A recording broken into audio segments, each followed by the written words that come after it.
ওনাকে বেড দেওয়া হয়নি, এখানে শুইয়ে রাখা হয়েছে, বেড পাননি আপনারা? দেখছি মিলিয়ে নেতা মাতারা সব ঠিক আছে, পাবলিক মরে যাচ্ছে লাস্টে। হ্যাঁ, যে ভালো কাজ করে যাবে তাকে ভোট দিব। এই কাহালা স্কুলও আছে, মাস্টাররা ঠিকঠাক ক্লাস নেয় না, খুব জোর হলে 2 থেকে 3 জন স্যার মানে একটু দায়িত্বভাবে ক্লাসটা নেয়, বাদ বাকি স্যার আসবেন মোবাইল দেখছেন। এখানে কি ট্রাক্টর নিয়ে চাষ করতে করতে চলে গেল, ওর ছবি দেখিয়ে দিল কি মাঠের কাজ হয়েছে। হ্যাঁ, এই তো মমতার হিসাব। এইটা আমি জানি না মানুষের চোখ থাকতে কেন চোখ বন্ধ করে রেখেছে, সেটাই বুঝতে পারছি না।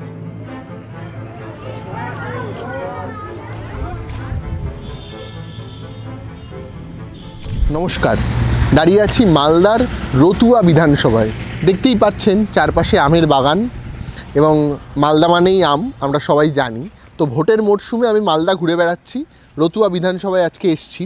এবং এই কেন্দ্রটি পশ্চিমবঙ্গের এমন একটি কেন্দ্র যেখানে প্রায় 69% সংখ্যালঘু মুসলিম ভোট রয়েছে, যাদের ভোটের উপর ডিপেন্ড করবে এই বিধানসভা থেকে কে জয়ী হবেন।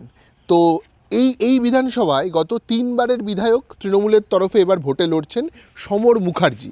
ইনি আগে কংগ্রেসে ছিলেন, তিনি 2011 সালে তৃণমূলের সঙ্গে জোট করে জেতেন। 2016 সালে কংগ্রেসের টিকিটে তিনি লড়েন এবং তখন বামেদের সঙ্গে জোট হয়, তিনি জয়লাভ করেন। এরপর তিনি তৃণমূল কংগ্রেসে যোগ দেন এবং তৃণমূলের টিকিটে 2021 সালে তিনি জেতেন, একটা বিরাট মার্জিনে জেতেন, এবং 2026 সালেও তিনি ভোটে লড়ছেন।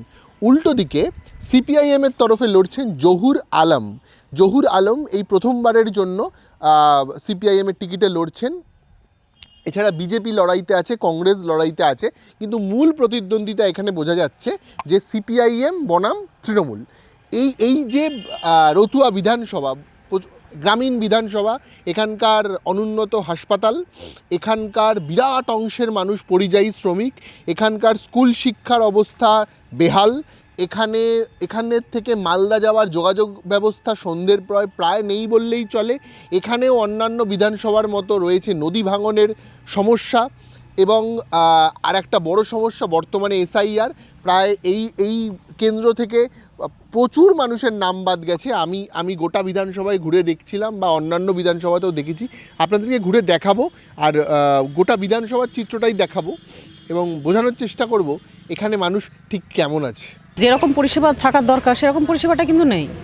যেরকম পেশেন্টগুলো, হ্যাঁ, যেরকম সিট থাকার দরকার, একটা পেশেন্ট যখন ভর্তি হবে যেরকম সিট থাকা দরকার সেরকম পরিমাণ সিট নেই। ওনাকে বেড দেওয়া হয়নি, এখানে শুইয়ে রাখা হয়েছে, বেড পাননি আপনারা? ভর্তি নিচ্ছে না? ও ভর্তি করাবেন না কেন? মানে শুধু স্যালাইন দিচ্ছে বলে রাস্তার সাইডে এরকম রেখে দিয়েছে? তো আমার মনে হয় এখানে একটু উন্নত পরিষেবা থাকা খুব আর্জেন্ট দরকার। গোটাই, কারণ এইটুকুটা এরিয়ার মধ্যে এই একটাই হসপিটাল আছে, আর যেসব দরিদ্র ফ্যামিলির, সবার তো আর নার্সিংহোম তো প্রেফার করতে পারে না, যেসব দরিদ্র পরিবারে যারা আছে তাদের অবশ্যই হসপিটালটাই একমাত্র একদম সহায়ক কেন্দ্র বলে আমরাও সেটাই ভাবি। তো চেষ্টা করবো, মানে সরকারের কাছে দাবি জানাবো যে অবশ্যই এগুলোতে যে একটু যেন পদক্ষেপ নেয়। হাসপাতালের পানীয় জল বড় বড় করে লেখা রয়েছে, পানীয় জল।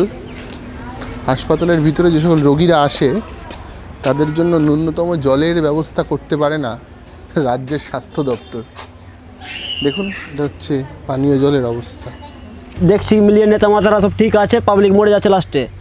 হ্যাঁ, যে ভালো কাজ করে যাবে তাকে ভোট দিব। কে ভালো কাজ করলো এই 15 বছরে? এ তো লাস্ট 5 বছর তো আপনাদের এমএলএ ছিলেন সমর মুখার্জি, তাই তো? কাজ করেছে ভালো। সমর মুখার্জি কী করেছে না করেছে, এখনো পর্যন্ত একটা টিউবওয়েল পায়নি, না একটা বাড়ির নাম এসছে, না কিছু এসছে, না কোনো রাস্তাটা ওইখানে ওইটুকু, এখান থেকে ক্যামেরাম্যান ওই দিকে একটু দেখাও, রাস্তাটা দুই দিকে মানে কি রাস্তা হয়ে গেছে, মাঝখানে রাস্তা খালি আছে। এখানে এভাবে শুয়ে রেখেছে, ওনার কি হয়েছে? হ্যাঁ, ও জ্বর পাই। সে যাই হোক, একটা বেড তো দেবে, সরকারি হাসপাতাল বেড দেবে না কেন? এরকম রাস্তার মধ্যে শুয়ে রেখে দেবে? এখানে কি ভালো ট্রিটমেন্ট হয় নাকি এখানে এলেই মোটামুটি একদিন দুদিন রেখে রেফার লিখে দেয় মালদা? হ্যাঁ, রেফার লিখে দেয়, হ্যাঁ, বেশিরভাগ রেফার। যদি এমনি হালকা ফালকা যেমনি প্রাথমিক চিকিৎসাগুলো যেগুলো হয় সেগুলো হয়ে যায়, আর একটু ভারী যেগুলো থাকে সেগুলো আপনার পাঠিয়ে দেয় মালদা। চিকিৎসার জন্য বলতে ধরুন ওই হাসপাতাল, এখানে চিকিৎসা হওয়ার জন্যই না, খুব বেশি বড় বড় অপারেশনের জন্য আপনার সেরকম যন্ত্রপাতি নেই সেরকম। আচ্ছা, তাই এখন আপনাদের একটু বলুন কি অবস্থা, কি পাচ্ছেন না? আমার অবস্থা এবার খুব ভালো নাই, তো নাই, সব মহা লাগে, সব শেষ হয়ে গেল। কি কি কিসে শেষ হয়ে গেল? মহা লেগে আম সব শেষ আছে। মহা মানে পোকা? পোকা তা আপনারা কীটনাশক ব্যবহার করেন না? করছে তো, সব স্প্রে 4টা-5টা করলো, তাও আম টিকছে না। তাও আম টিকছে না। এবার কি মনে হচ্ছে, আমের বাজার খুব একটা ভালো যাবে না? ফসল ভালো হবে না? ফসল ভালো হবে না তো আমের বাজারটা উঠতে পারে, হয়তো কম হলে পারে ভালো হয়, আম বেশি আচ্ছা, হলে তো দাম দাম কম বেশি হবে। এই কাহালা স্কুলেও আছে, মাস্টাররা ঠিকঠাক ক্লাস নেয় না। খুব জোর হলে 2 থেকে 3 জন স্যার মানে একটু দায়িত্বভাবে ক্লাসটা নেয়, বাদবাকি স্যার আসবেন মোবাইল দেখছেন, হয়তো কোনো কিছু লিখতে দিলেন, লিখতে দিয়ে বসে থাকলে ঘন্টা মানে যে টাইমে ক্লাসে ঢোকার কথা তার থেকে 10 থেকে 15 মিনিট পরে ক্লাসে ঢুকছেন মাস্টারমশাইরা। আর ঘন্টা পড়তে পড়তে খাতা কি লিখলো স্টুডেন্টকে দেওয়া বা পড়া ধরা, যে আগেকার যেগুলো চলছিল সেগুলো একদম নেই। শিক্ষা ব্যবস্থা কিছুই নাই। বাইরে কোথায় কাজ করতে যান? কেরালায়। কেরালায়? হ্যাঁ। কেরালায় একদিনে কাজ করে কত টাকা পান? একদিনে 1200 টাকা। 1200 টাকা পান একদিনে কাজ করে? আর এখানে তো কাজ করে দিনে 300-400 টাকা লোকজন পায়, ওই জন্য 400 টাকা বললেন। হ্যাঁ তাহলে কেরালায় যে দল ক্ষমতায় আছে সেই দলকে এখানে ভোট দেবেন? হ্যাঁ, কেরালায় তো সিপিএম আছে। সিপিএমকে ভোট দিব। এখানে যদি- CPM কে ভোট হ্যাঁ, দেবেন? যদি কাজ ভালো, সিপিএম ভালো কাজ করে তো সিপিএমকে ভোট দিব। সিপিএম তো আগে ছিল, এখানে কাজবাজ করতো তখন। হ্যাঁ, সিপিএম এর তো মানে কি দেখেছি অনেক জায়গায় নাম শুনেছি অবশ্যই, কি এটা না শোনার নাই, কি যা করেছে কাজ ভালো করেছিল সিপিএম এর। ভালো করেছে। স্যালাইন দেওয়া চলছে সরকারি হাসপাতালের মধ্যে, সেটা এরকম মাটিতে রাস্তার পাশে, হাসপাতালের ভিতরে প্রেমিসেসেই, কিন্তু এরকম রাস্তার উপরে পেশেন্ট রোগী শুয়ে আছে, তার স্যালাইন চলছে। গ্রামের রাস্তা এদিকে সোজা চলে গেছে, গ্রাম থেকে এদিকে মানিকচক মালদা যাওয়ার মূল সড়ক, সেই রাস্তাটা একবার দেখবেন। এই দেখুন, পশ্চিমবঙ্গ সরকারের রোড ডিপার্টমেন্টের কাজ। প্রথমে ঘ্যাস ফেলেছে, তারপর পাথর বিছিয়ে দিয়ে চলে গেছে, আজ অবধি রাস্তা হয়নি। আজকে বহু মাস ধরে এভাবে পড়ে আছে, রাস্তা তৈরি হয়নি। দেখুন, এই হচ্ছে পশ্চিমবঙ্গ সরকারের ডেভেলপমেন্ট, এই হচ্ছে গ্রামীণ রাস্তার অবস্থা। মালদা রতুয়ার বিধানসভায় এই হচ্ছে কাজ। এই রাস্তা কবে থেকে এই অবস্থায় পড়ে আছে? এই যে হোলির আগে থেকে। ও বাবা, এ তো অনেক মাস হয়ে গেল। এই কাজ হবে না আর? এই রাস্তা কি সব সময় ভাঙা থাকে? ভাঙা থাকতো, ঠিক তাহলে? আছে। আচ্ছা, এটা তারপরে? কাজ দিল ওই সমর মুখার্জি, আচ্ছা, রাহিম বক্সি, বিজয় মাস্টার হ্যাঁ। কন্ট্রাক্টরকে দিল, কন্ট্রাক্টরের কাছে টাকা চাইছে অন্য লোক। কন্ট্রাক্টরের কাছে কে টাকা চাইছে? ওই গ্রামের ওই দিককার প্রধান, গ্রামের প্রধান। প্রধান না, ওই চামচাগুলাকে পাঠাচ্ছে কি চামচাগুলোকে টাকা আমাকে 20,000 দাও, 10,000 দাও। চামচাগুলো কি তৃণমূল করে? হ্যাঁ, তৃণমূল করে। তৃণমূল করে, তৃণমূলের লোকেরা টাকা চায় এখানে। সেই কন্ট্রাক্টর টাকা দেয়নি বলে হ্যাঁ, সেই রাস্তা আর হয়নি, আটকে টাকা আছে। না দিলে কম বন্ধ রাখো। আচ্ছা, নূরপুরের কন্ট্রাক্টর ছিল, নূরপুরের কন্ট্রাক্টর এসেছিল, সে না করেই কাজ না করেই পালিয়ে গেছে। এক গাড়ি বালু নিয়ে গেল, গিট্টি নিয়ে গেল, ওখান থেকে উঠিয়ে নিয়ে চলে গেছে ফেরত। ও ফেরত উঠিয়ে নিয়ে চলে হ্যাঁ, গেছে, সে আর কাজ তার মানে আর হবে না। এই তো বর্ষাকাল চলে আসবে, তাহলে এই অবস্থাতেই মানুষের দিন কাটবে। কি অবস্থা! 2 মাস হয়ে গেল এ পুরো কাদায় ভরে যাবে না? হ্যাঁ, কত বছর এই রাস্তায় কাজ হয় না? অনেক দিনের উপরে হলো। অনেক বছর, ওই- 5-7 বছর। ও বেশি। এইখানে কি ট্রাক্টর নিয়ে চাষ করতে করতে চলে গেল, ওর ছবি দেখিয়ে দিল কি মাঠের কাজ হয়েছে। হ্যাঁ, এই তো মমতার হিসাব এইটা। হ্যাঁ, কোনো কাজ করছে না, না? না এই সমর মুখার্জিকে জীবনে দেখতে পান কাজবাজ হয়? না, ও করেনি, ও করেনি, কেউ করেনি না? করেন ভোটের লুট আর ভোট দিতে পার। এখানে করলো, প্যান্ডেল করলো কি 72 লাখ টাকার কাজ আছে এইটা। আচ্ছা, এই রাস্তায় 72 লাখ টাকার কাজ হবে। হ্যাঁ, তো এই তারপরে দিল, কন্ট্রাক্ট কিচ্ছু করলো না। সবকে। তারপরে এই অবস্থায় পড়ে আছে। আছে। দুর্নীতির পীঠস্থান পশ্চিমবঙ্গ। তৃণমূলের এলাকার গুন্ডারা, এলাকার মাস্তানরা প্রমোটারকে বলেছে, কন্ট্রাক্টরকে বলেছে টাকা দিতে হবে, নইলে কাজ করা যাবে না। কন্ট্রাক্টরও ভেবেছে টাকা দিয়ে কাজ করব না, তাহলে তার লস হচ্ছে, এটা তো তার ব্যবসা, তার এটা কাজ। ফলত কন্ডাক্টর পাত্তারি নিয়ে গুটিয়ে নিয়ে চলে গেছে।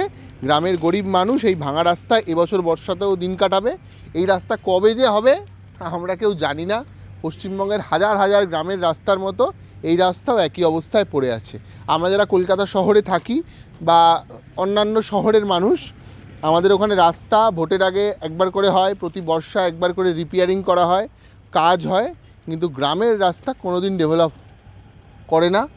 গ্রামের মানুষ তিমিরে ছিল, তিমিরে আছে, তিমিরে থাকবে, শুধু সারা জীবন কত পার্সেন্ট মুসলিম, কত পার্সেন্ট হিন্দু, কত পার্সেন্ট এসসি, কত পার্সেন্ট এসটি, কটা মন্দির, কটা মসজিদ, এই নিয়ে রাজনীতি হবে।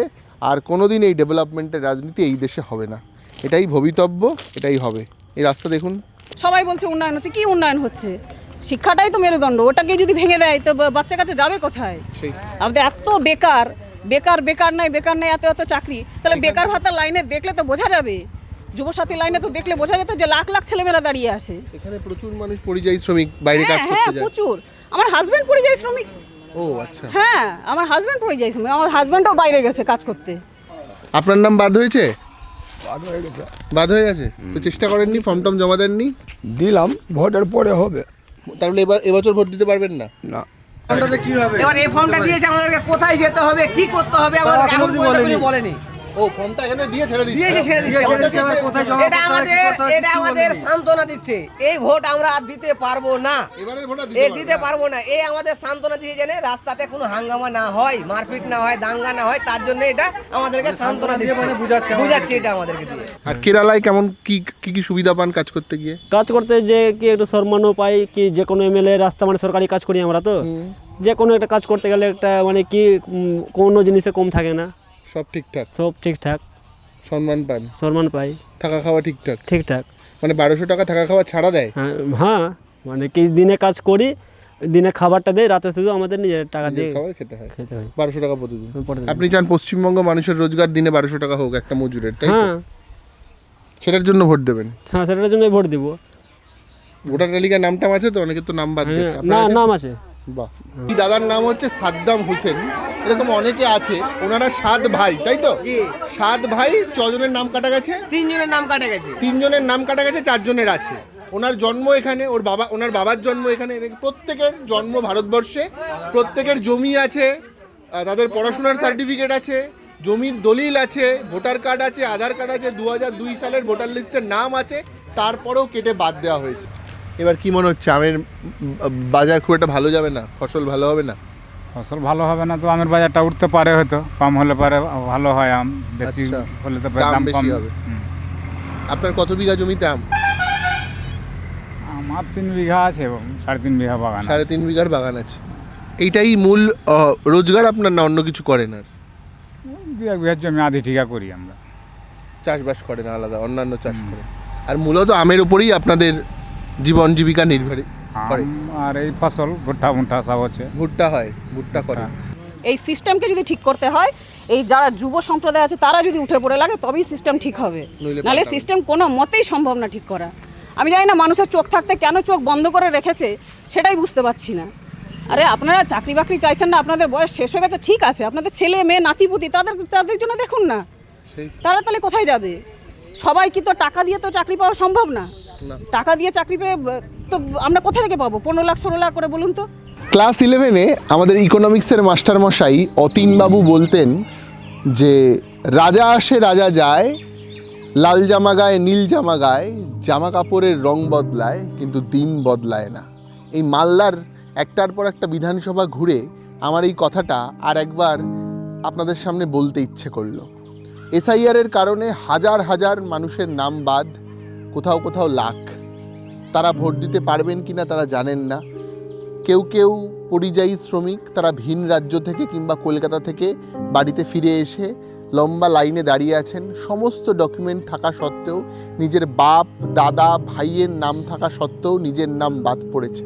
তারা ভোট দিতে পারবেন কি না সেই নিয়ে দুশ্চিন্তায় আছেন। তাদের নাম বাদ হওয়ার ফলে তাদের কি বাংলাদেশে পাঠিয়ে দেওয়া হবে, তাদের কি ডিটেনশন ক্যাম্পে পুড়ে দেওয়া হবে, এই ভয়ও রয়েছে। শুধুমাত্র ধর্মীয় কারণে একটা বিরাট অংশের মানুষকে বেনাগরিক করে দিল আমার দেশের সরকার, আমার রাজ্যের সরকার। ডেভেলপমেন্ট হলো না, নদী বাঁধের হলো না, স্কুল বাড়ি পেলো না, ছেলেটা চাকরি হলো না, রাস্তাঘাট সুন্দর, তবু আর একটা ভোট চলে এলো। স্বাধীনতার এতগুলো দশক পরেও আমরা আজও মানুষের খাদ্য, বস্ত্র, বাসস্থান, স্বাস্থ্য, শিক্ষা, এই বেসিক জিনিসগুলো দিতে পারিনি। আমি জানি না কবে পারবো আমরা, তবে পারার আশা রেখে এবং দিন বদলের আশা রেখেই আজকের ভিডিওটা শেষ করছি। আরও একটা বিধানসভায় আরেকবার দেখা হবে হয়তো।